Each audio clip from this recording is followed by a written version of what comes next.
guys, my name is Miranda and today I will be ranking from worst to first, worst to best, however you want to call it. What would rhyme with best?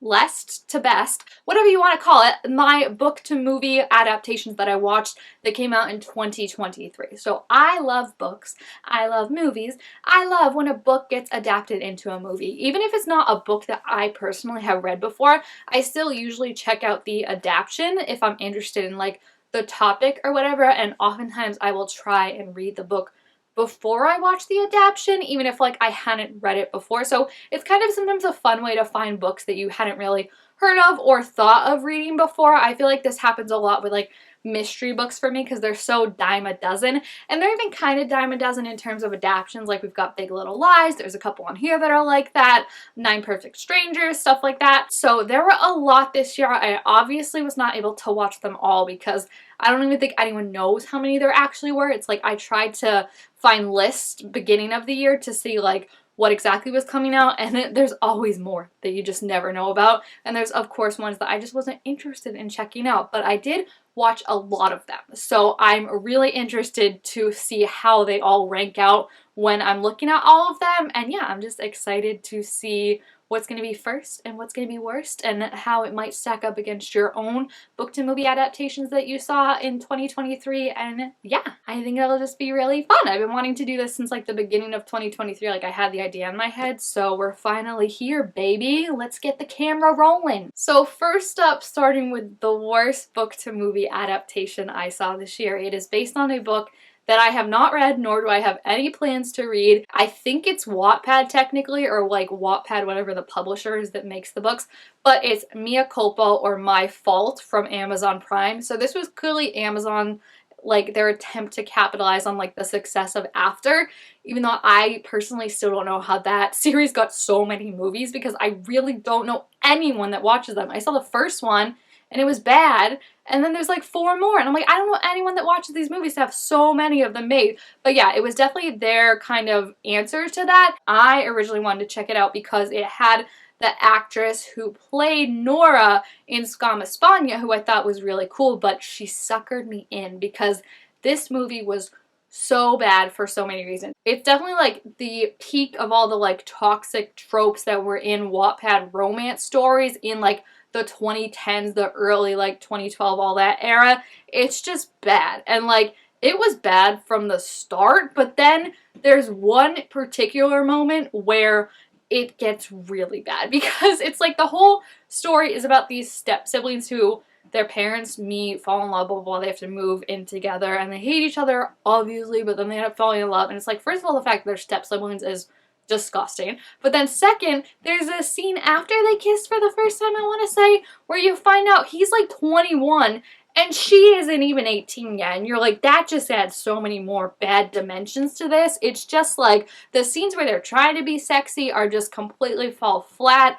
It was just the worst. Yeah, all the bad things you hear about like romance books and Wattpad novels, it was there. And I also think there's like been some stuff that came out about the lead and like him being a creep in real life allegedly. So it's just best to write that one off. I think it's getting a sequel. I don't know if that'll be impacted by like what happened, but I definitely will not be checking it out. That's one for the books, okay? It's done. Next up, similarly, I have another kind of one of those like Wattpad romances, even though it's not technically a Wattpad romance, but it's definitely from like that time of when like there were just so many trashy, it's like new adult, when they tried to make new adult like a genre, and I was like there for that time when they tried to make new adult a genre, when they were basically like, these aren't YA books, but they're not like romance books, because it was before like romance books got like really big, I feel like, and it was still kind of like considered embarrassing to read romance books, and they were all like the little like mass market ones, right? So it was like they tried to make new adult and be like, everyone's set in college and everyone's got a dark secret. So this is Beautiful Disaster, based on the book from like 2012, I think. So it's definitely been a long time since this book came out. I, again, have not read this one. I've never really been interested in reading it because, yeah, the new adult genre just never,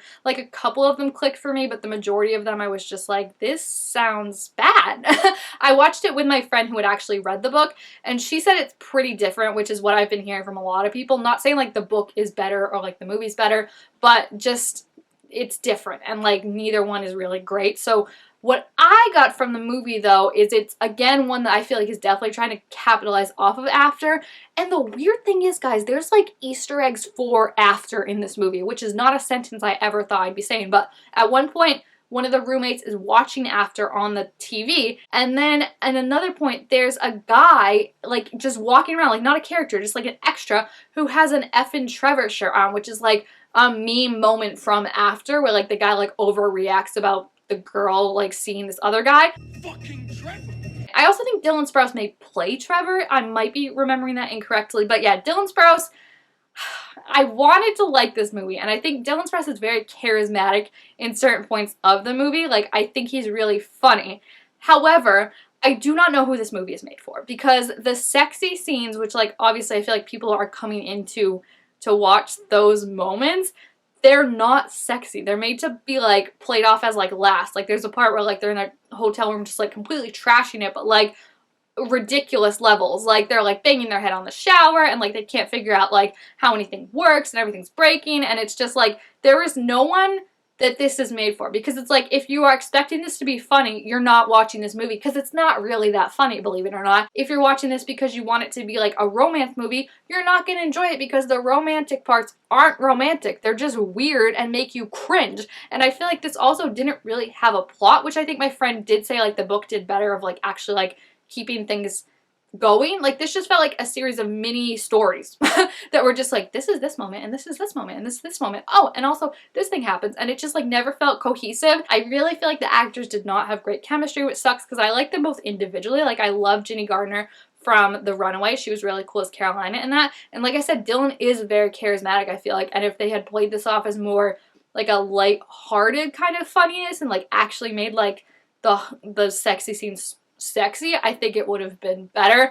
There's also a sequel for this coming out, which quite concerns me, and I do think I will be watching it solely for the laughs, I'm gonna be honest. After that, I have The Meg 2, which, yes, this is based on a book series. One of my goals this year is to start this series, because I'm curious. I'm curious what it's like. From what I could see when I read a summary of The Meg 2, The Trench, it's not similar to the movie at all, and I really did not enjoy the movie. I like The Meg. I don't think it's the best shark movie ever made. I don't even think it's, like, in the top 3 shark movies ever made, but it's fun. It's, like, lighthearted. It's a giant shark that's, like, terrorizing the community, but this one was just not it. It was not it. I was super excited for it, but all the additions they made of, like, being like, we gotta up this, like, we gotta have more than the Meg, and, like, you're like, okay, that's fine, thinking there's, like, multiple Megs, but then it's like, no, there's giant squid, and there's these weird dinosaur things that can come on land, and now we have, like, a land animal to worry about, and there was this whole, like, subplot with, like, an organization trying to, like, underwater mine this illegal substance, and, like, it just felt like, I said in my review for The Meg 2, it felt like they had this plot for a movie about, like, underwater mining and, like, this, like, maybe, like, action drama about, like, trying to stop these people that were illegally mining for this, like, rare substance underwater, and they just jammed the Meg into that. Like, it felt like they didn't really have a script ready, and then they were like, crap, we gotta get this. Let's just take this and throw a shark in there. There was not enough Meg, which is crazy for a movie called The Meg. Like, there were so many times where I was just, like, sitting there in the theater, like, where is the Meg? Like, that's what I came here for, not for all this other stuff, and it fell flat in a lot of areas. I also think that, and other people have pointed this out, but, like, the science, like, if you're gonna, like, try and convince us, you've gotta at least, like, either make up your own science or do something that no one but, like, a real, like, degree-holding scientist would understand. You can't try and convince me that a man could breathe underwater in that amount of pressure if he just breathes through his nose. Like, there's no way. A 5-year-old would not believe that. I'm sorry. And it was too much. I do hope there's a third one, because, I mean, they could kind of redeem it and, like, make it just fun if they focus more on, like, the Meg. And the plot of the third book does sound really interesting if they, like, followed that. So we'll see. We'll see. I'm definitely not writing the, like, series off forever, but it was just a big disappointment in terms of, like, first movie to second movie. Next up, I have Saint X, which premiered on Hulu. I read the book last year before the series came out, and this, I feel like, was just a case of not understanding the book when they made the TV show. The book is really great because it kind of takes a look at, like, society's obsession with certain, like, missing people's cases and how people are very obsessed with, like, race and gender and class and how that all comes into play in like who the media pays attention to when people go missing, and how like class kind of plays into it of, you know, like these rich people are at a resort and they all want to act like, you know, they're so cool and like they can hang out and like they're nice to the help and all that, but then as soon as something like tragic happens, they're the first to accuse the help of something. And it just had all these really cool dynamics. And the whole point of the book was like how we can take this mystery and how like society and online and like sleuths and stuff like that can take this mystery that really can have a simple answer and turn it into something so big, and how that can consume the people who are affected by it, their lives, even years later, and make it so they can't move on. And I just feel like the TV show did not accurately portray that. They added in some characters to obviously add some more like suspects and stuff like that, but in doing so, they just kind of made it more of a like run-of-the-mill general like mystery, which I get that's how they had to probably like market it because that's what's hot right now, but in watching it, you're like, this is not what the book is like. I also really didn't like the addition in the future of like making it so the main character had a boyfriend,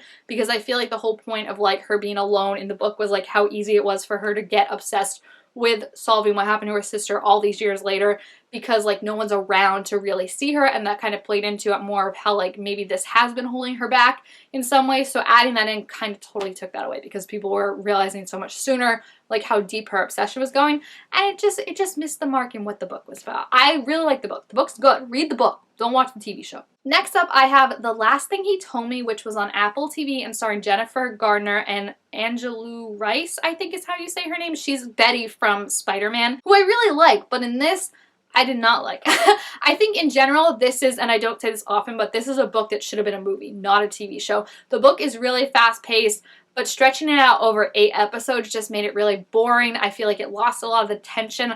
I love Jennifer Gardner, and like I said, I love the actress who was playing her daughter, but I just feel like there was a lot of times where like in the book, you're kind of understanding what's happening because you're getting the character's thoughts, whereas in the TV show, they're just trying to emote all that in their face, and it's kind of impossible. Like, I think a really good example for me was when they were flying down to try and investigate the area that they thought her dad was like a part of or something. And on the flight, we see that like she's thinking like, oh, like my stepdaughter like looks cold. Like I didn't even think to bring her a jacket because that's just like what a mom would think, but like I'm not fully in like mom mode yet. And then at the end, we see that like when they're flying back, she does have a jacket for her and stuff like that. And it's just like a really nice moment of showing like, you know, how her thinking has changed and how she's really like become her parent throughout this journey. You can't get that in the TV show, because in the TV show, like they're on the plane and like the girl's just sitting there like looking chilly, and Jennifer Gardner's character just looks over at her like, and like I knew what it meant because I read the book, but if you hadn't, you totally miss out on that. And I think, yeah, they just tried to stretch it out and drag it out too much. They didn't really change or add a lot, but they, again, just trying to make it longer lost all the tension. So it definitely should have been a movie, and I liked the book. I think read the book.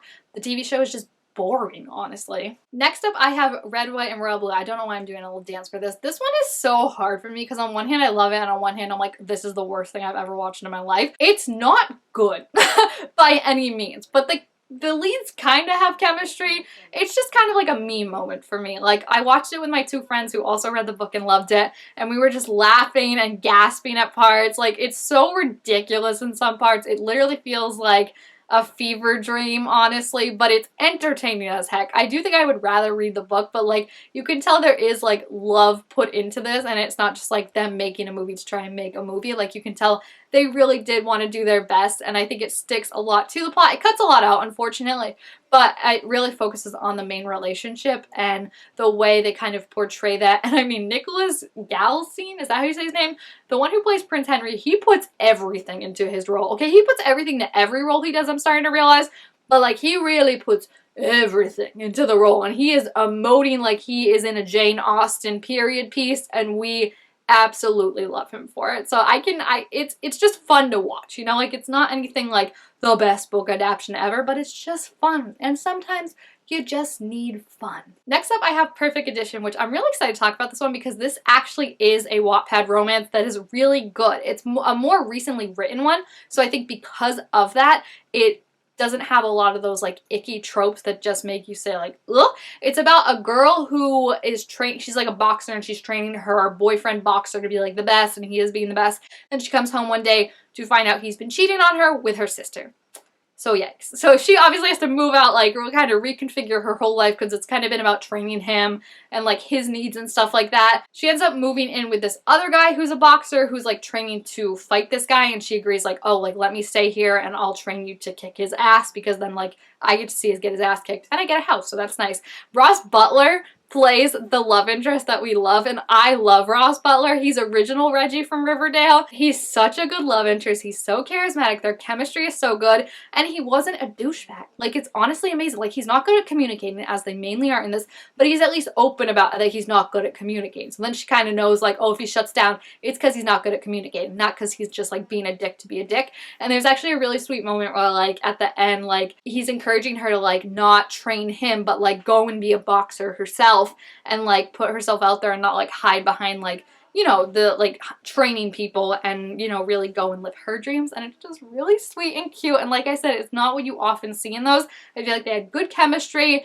He wasn't, like, an abusive, manipulative a-hole, which was really great. And we also had an abusive, manipulative a-hole, and they portrayed him as the villain, which you don't often see. It was great. I highly recommend it. Like, if you are looking for, like, a good, like, kind of, again, not like super deep romance movie, but a good one, that's one. It's really entertaining, the chemistry is amazing, and I loved the characters. After that, I have Heartstopper Season 2. What is there to say about Heartstopper Season 2? Heartstopper is one of the best comfort shows on the air right now, even though it's on streaming. I realize, I guess on the air is kind of an outdated term, but season 1 was so amazing and so wonderful, and season 2 builds on that. It's all about the Paris trip for the majority of it, and Nick and Charlie falling even more in love with each other, even though they don't know that they're in love with each other right now, or they don't want to say it. That's for the next season. But I really think this also showcases why it is so important to have the creator of a series that you're adapting involved in the process as much as possible. Alice writes the scripts for these. They're there on set when they film and everything, and it just really shows the love and care that has been put into this, and I think it's really helped a lot of people, the show. It's always nice just to have a comfort show to put on when you're having a bad day, a bad week, to just put on a show. And yes, like, bad things happen. It's not a perfect world, but everything's going to be okay because they have the great, like, foundation of their friendships and their relationships, and it's just nice and lovable, and it just makes me happy, and I'm really excited to see where season 3 is going to go, hopefully this year. After that, I have Nimona. I had to rank this above Heartstopper just because there was a time when we didn't even think we would get to see this movie, so the fact that we did and the fact that it was so good is really a feat. I love this movie. I read the graphic novel way, way back when it came out, and like I said, it's been a long journey to actually get it turned into a movie. Again, there was a time where, like, the movie I think was done, but, like, didn't have a distributor. Like, they closed down, so people were like, oh, we're never gonna see this movie. But Netflix, in a shocking turn of events, because normally they're the villain, picked the movie up and released it on streaming. The downside of that is I don't think it got as much recognition as it should have, because it's a phenomenal movie. First of all, the animation is gorgeous. I'm really loving the, like, kind of turn away from realistic animation that we've had lately and turning it more into, like, playing with, like, the medium of animation and all the stuff that you can do with that, because, like, that's the point of animation, not to make it look like you're watching, like, a live action movie, but to make it so, like, all this stuff that you couldn't do in live action you can see. So I feel like the animation was beautiful. Chloe Moretz, I think is how you say her name. She played Nimona, and she was so funny. I loved her character. I loved her whole relationship, and I loved the message of, like, how even when you're an outsider, you could still have prejudice against, like, other people, or, like, view other people as monsters, and how, like, there's, like, internalized, you know, prejudice that you have to deal with. And it's just so amazing. I always love a story where it's, like, not redeeming a villain, but being like, this person that you thought a villain just because they look like a villain, they're not actually, and it's actually, like, the good guys that look like heroes who are bad. I just always will love that, and I just think it was so funny. The voice acting is so good, and more people need to watch it, absolutely. Next up, I have Percy Jackson and the Olympians. This one's lower because it's not fully out yet, but my gosh, again, another reason that you need to have your creator involved. This is take 2 for Percy Jackson after the, like, 2010, right, movie that we got, maybe later, maybe 2012, I'm not quite sure, but the bad 2 movies that we got, okay, this is healing all of us. And I also love that, like, it's letting a whole new generation of kids fall in love with Percy Jackson. It's so much more accurate to the books, and the stuff that is changed is obviously Rick approved because like he writes the scripts and stuff like that. It's just more of an updated version because the books, while they did come out like recently there are like some outdated tropes. So like they've changed things, like Medusa was very different than how she was portrayed in the book, and they're kind of looking at that more victim versus villain kind of thing that has been reimagined in her myth and re-examined. There's just something so amazing though about seeing scenes that you read when you were in middle school and have never gotten to see on a screen before come to life. I just like the arch and everything like that. It's just so amazing, and I love opening up my Twitter every like Wednesday and going through all the tweets and the edits that people have made about the new episodes and how everyone's just so excited for this series. The main three actors, I mean all the actors are so amazing, but the main three are who we have seen the most so far, and they're just nailing their characters. Like they are so amazing. The fact that we have the opportunity to grow with these characters and see them go from 12 to 17 to, you know, how they will change and how that will develop is so much better than starting it out as like them being 16, 17. And I'm just like, the potential for the journey has me almost as excited as like watching an episode. So I just think it's gonna be really great, and I'm excited to see it grow and get even better as it goes on. The next thing I have on this is The Fall of the House of Usher, which is kind of based on like a Poe story, but also incorporates a bunch of different Poe stories. So each episode after episode 1 is based on like how a child of the House of Usher, of the son and daughters of Frederick Usher, how they die. Because, and I don't want to get into spoilers, but basically like they're all dying. And when I saw the trailer, I originally thought like, oh, like they're gonna start dying and then they're gonna have a moment to change it. But then the first episode opens with them all being dead, and you're like, oh my gosh. And then it kind of rewinds back to like how each of them died, and each episode, like I said, focuses on a different Poe story and how that kind of relates to the choices their kids have made to lead to what horrific thing happens to them. This is so good. Mike Flanagan is an amazing show creator, and this is not anything new that I'm saying, but Fall of the House of Usher is so good. I watched the first episode, and the first episode is very monologue heavy, and I was like, I'm not totally feeling it. But then when we take off to like the children starting to die, oh my gosh, I was riveted. Like I specifically remember the episode, I think it was the Telltale Horror episode, being like just silent, pin drop, jaw open. Like I was riveted by what I was watching, and like I could not look away, even though it was like the most horrific thing ever. Like he just draws you in with that and like fully invests you in the story, and like just the craft he creates is like needs to be studied because it's just so amazing. And the whole storyline of it was just so horrific and like sad, but also like they deserved what was coming to them, and it's all these different emotions. And I think having it be that Frederick, knowing they were all dead, is now telling these stories of like realizing, hey, they're dead because of me, and like going over what happened to them. Oh my gosh, it sticks with you after you watch an episode. Like I couldn't binge watch it because I was like, I gotta sit and just think on what I saw for a little while. So if you haven't checked it out yet, highly recommend you do it. It's so, so good. Now my second best book to movie adaptation is one that was unjustly canceled, and I'm still PO'd about it, and that is Lockwood Co. This came out like January, so we're talking like a year ago, and it was so good and so fun, and I absolutely loved it. And I'm so mad that it got canceled after season 1. I don't understand how Netflix works, because like it was popular.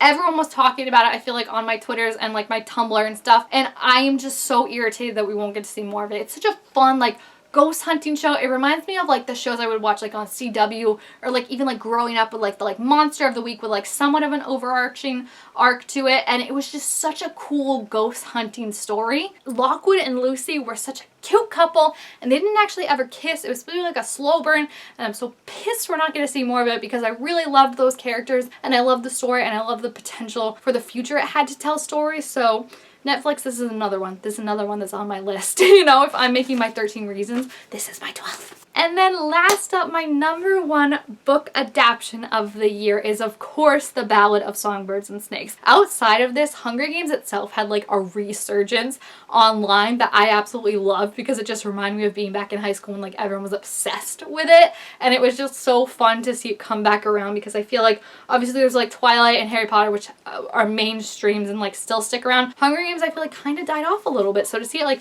fully come back, and I feel like now like us reading as kids and like processing as adults, like the nuances of it that maybe were kind of not lost on us, but that we didn't fully like appreciate. Like Peeta and Katniss's relationship I loved in the books. I saw an edit of it to The Great War, and it changed me as a person, okay? Like it was just so good, and all the edits I see of them, my phone is full of gifs from either like edits that people have done from Hunger Games or from Ballad of Songbirds and Snakes, because Ballad of Songbirds and Snakes is so good, guys. I originally was like anti-reading the book when it first came out because I was like, I don't want a Snow redemption arc. Like, he's an awful person. He killed tons of people. He killed Finnick. I don't want anything to do with like even trying to redeem that guy.